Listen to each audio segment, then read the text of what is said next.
নমস্কাৰ বন্ধু বান্ধৱীসকল, এই মুহূৰ্তত আপোনালোকলৈ লৈ আহিছোঁ এটি গুৰুত্বপূৰ্ণ ভিডিঅ'। বন্ধুসকল, এই ভিডিঅ'টোৰ জৰিয়তে আপোনালোকক অৰুণোদয় আঁচনিৰ ধন সংক্ৰান্তত যথেষ্ট গুৰুত্বপূৰ্ণ কিছু তথ্য জনাম।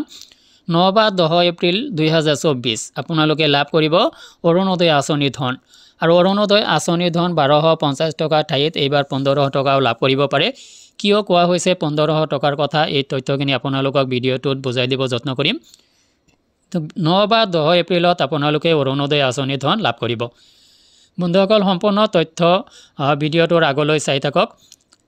ভিডিঅ'টো যদি ভাল লাগিছে বন্ধু বান্ধৱীলৈ শ্বেয়াৰ কৰি দিব। লগতে এনে ধৰণৰ ভিডিঅ'বোৰ নিতৌ পাবলৈ চেনেলটোলৈ যদি নতুন আহিছে চেনেলটো ছাবস্ক্ৰাইব কৰি ল'ব। ভিডিঅ'টো যদি ফেচবুকত চাইছে পেজটো অৱশ্যে এটা ফ'ল' দি ল'ব। আহক বন্ধুসকল, আমি মূল ভিডিঅ'টোলৈ আগবাঢ়িছোঁ। বন্ধুসকল, অৰুণোদয় আঁচনি অসমৰ এক ধৈৰ্যবাহী আঁচনি আৰু এই আঁচনিত ইতিমধ্যে লাখ লাখ হিতাধিকাৰী অন্তৰ্ভুক্ত হৈছে। আৰু অৰুণোদয়ৰ ধন প্ৰদান কৰা নিয়ম অনুসৰি প্ৰত্যেক মাহৰ 10 তাৰিখে অৰুণোদয় আঁচনিৰ ধন লাভ কৰে। কিন্তু অৰুণোদয় 2.0ৰ আবেদন কৰাৰ পিছত হিতাধিকাৰীসকলে এই ধনখিনি কিছু বিসংগতি দেখা দিছে।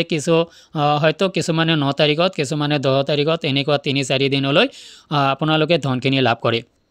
আৰু আপোনালোকে গম পায় আপুনি কিমান তাৰিখে ধনখিনি লাভ কৰে। তো আপুনি 9 তাৰিখত বা 10 তাৰিখত বা 11 তাৰিখত এই ধনখিনি পোৱাৰ কিছু কাৰণ আছে, যে হিতাধিকাৰী অধিক হোৱা কাৰণে এইখিনি হিতাধিকাৰীসকলক হয়তো কেইবাটাও ফেজত ভাগ কৰি লোৱা হৈছে আৰু এই ফেজ আকাৰে আপোনালোকক ধনখিনি প্ৰদান কৰে। যিকেই নহওক আপুনি 9 তাৰিখত পাওক বা 10 তাৰিখত বা 11 তাৰিখত, এইটো ডাঙৰ কথা নহয়। আপুনি ধনখিনি মাহৰ পিছত লাভ কৰিব লাগে।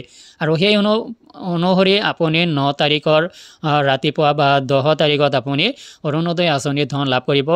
এইবাৰ সম্ভৱতঃ 9 বা 10 এপ্ৰিল আৰু আঁতৰি নাযায় বা 10 এপ্ৰিল পাৰ হৈ নাযায়। আপুনি 10 এপ্ৰিলৰ ভিতৰতে ধনখিনি লাভ কৰিব। অৰুণোদয় আঁচনিৰ যিখিনি হিতাধিকাৰী আছে, নতুন পুৰণা সকলো হিতাধিকাৰীয়ে এই ধনখিনি 10 এপ্ৰিলৰ ভিতৰতে লাভ কৰিব আপোনালোকে। তো বন্ধুসকল, এইবাৰ আহক যে অৰুণোদয় আঁচনিৰ ধন 1500 টকা হ'ব পাৰে বুলি কিয় কোৱা হৈছে। বন্ধুসকল, এইখিনি আচলতে 1500 টকা হ'ব নে নাই নাজানো।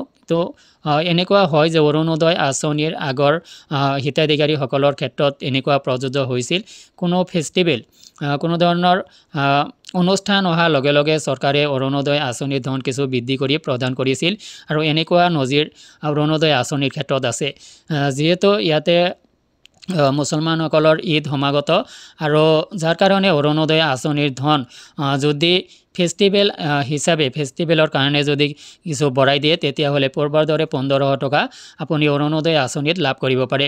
যাৰ কাৰণে এয়া আপুনি অৰুণোদয় আঁচনিৰ ধন আপোনাৰ বেংক একাউণ্টত সোমোৱাৰ পিছতহে গম পোৱা যাব আচলতে আপুনি 1250 টকা লাভ কৰিব নে 1500 টকা লাভ কৰিব।